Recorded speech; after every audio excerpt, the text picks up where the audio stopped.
Hey, how you doing? Have you ever had a PlayStation 2 controller just stop working on you? Just nothing works. Absolutely none of the buttons work. Well, that's because this this little circuit board, they go bad. After 20 something years, they go bad. So you can pick yourselves up some of these, and I can leave a link in the description below. And these are replacements, because the carbon that you see here, let's see if I get a closer look at it, these little black pads are carbon and they wear out. And once they're worn out, you can't really do anything about it. So we're just gonna throw this one away, okay? And I'm gonna walk you through how to replace one of these pads, these circuit boards. And we're gonna start off with a Phillips head screwdriver. Let's go ahead and take out our magnetic plate here. And let's just take out the 6 screws that are holding the PlayStation controller case together. It's convenient to have this magnetic pad so you don't lose these screws. You don't have to worry about which one goes where, because thankfully they are all the exact same size and length. We'll get that one in a second. Of course, if you don't want to watch me unscrewing this, feel free to skip ahead of the video. But this won't take long. This is actually a very simple fix. Okay, that one is off. Once I get this corner piece off, it should just come right off. Now, you want to be careful because you have your trigger buttons on the back there. Just set this off to the side. Let me keep it in the frame. Okay, move this right here. You want to be kind of careful with this because it is still delicate. You don't want to break anything. Now you have the 2 bumper pads here. The bumper buttons, let's go ahead and put those away. They do face, I'll show you which way they face when we put this back together.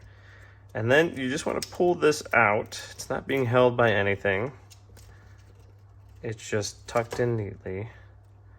And if you do it correctly, the symbols, the D-pad, everything's going to be set in place. Nothing's going to happen. Now, what makes this job super simple is the fact that if you have this particular model, if I can open it up without doing any damage, give me just a moment here. Separate this. There we go. This ribbon cable right here is the type of ribbon cable that actually just pulls right off. It's not crimped, annoyingly, on some of those PlayStation 2 controllers. Now we'll take these last 2 pads off and place them right here. And taking this circuit board off is actually super simple. There's just 2 little points where it's pushed into the plastic and you lift it right off. And really, you could just throw these away. I mean, they're garbage now. That is no good, but we are gonna take a new one and we're gonna be gentle with it. Don't want to harm this new cable. And what you want to do is place the ribbon cable through that hole that's right here, because that's where it's going to get connected. Then on the corners are little slits that you push so that the plastic that is molded holds it in place. And really, it's as simple as that. Now, we'll go ahead and place this cable, this ribbon cable, back in its place carefully. Make sure it is secured and it is firm, or else it may still not work. And you may think that, oh, this didn't fix anything. Because 9 times out of 10, when these controllers go bad, it is because of these circuit boards. Now, place that back in, And we are essentially all done with the repair. It is really that simple. Now we're going to carefully place this back and route the slack of the cable back in place. And then we're going to take our controller and reverse the steps we just did. Let's move this here. And drop the controller back in its case. Make sure everything is in there securely.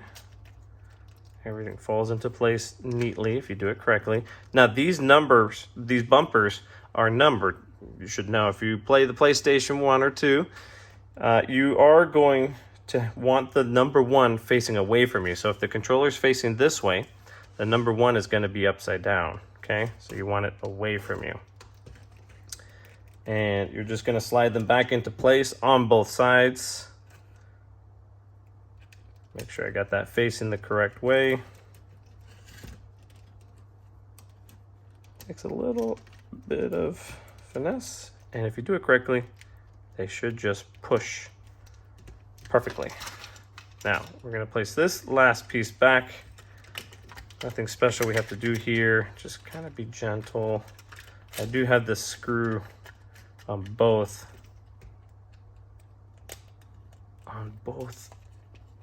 sides here. Let me go ahead and take those out. There's one. It's just going to make my life a little easier putting it back in. There you go. And we're going to go ahead and place all this back into place here. Let's put that back in there. There it goes. Same with this one. Came out.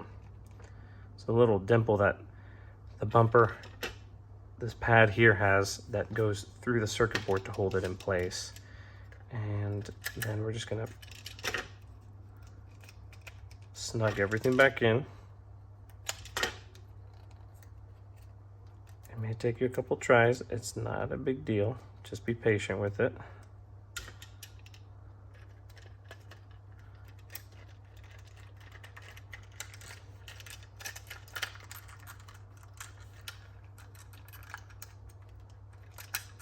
There it goes. And if it is incorrectly, you should be able to press these buttons perfectly, except for this one. This one I just noticed is not in place still. You are working with controllers that are old and have been used for many, many years probably. And if you do everything correctly, you will be able to press the buttons without any restrictions. And you're just going to tighten all 6 of these Phillips head screwdrivers back into place and test the controller to make sure it works.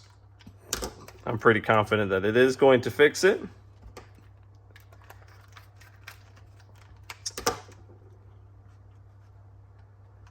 I have just 3 more to go. Just going to throw them into place so I can quickly screw them back in.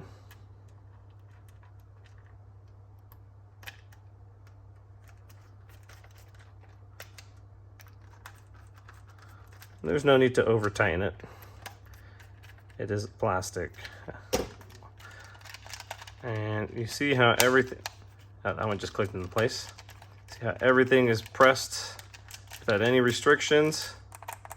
And that is it. You have successfully replaced the circuit board on this PlayStation 2 controller. If you enjoyed the video, please leave a like. Hit that subscribe button because it is free and I will be releasing more content. And thanks for watching this video. Catch you in the next one.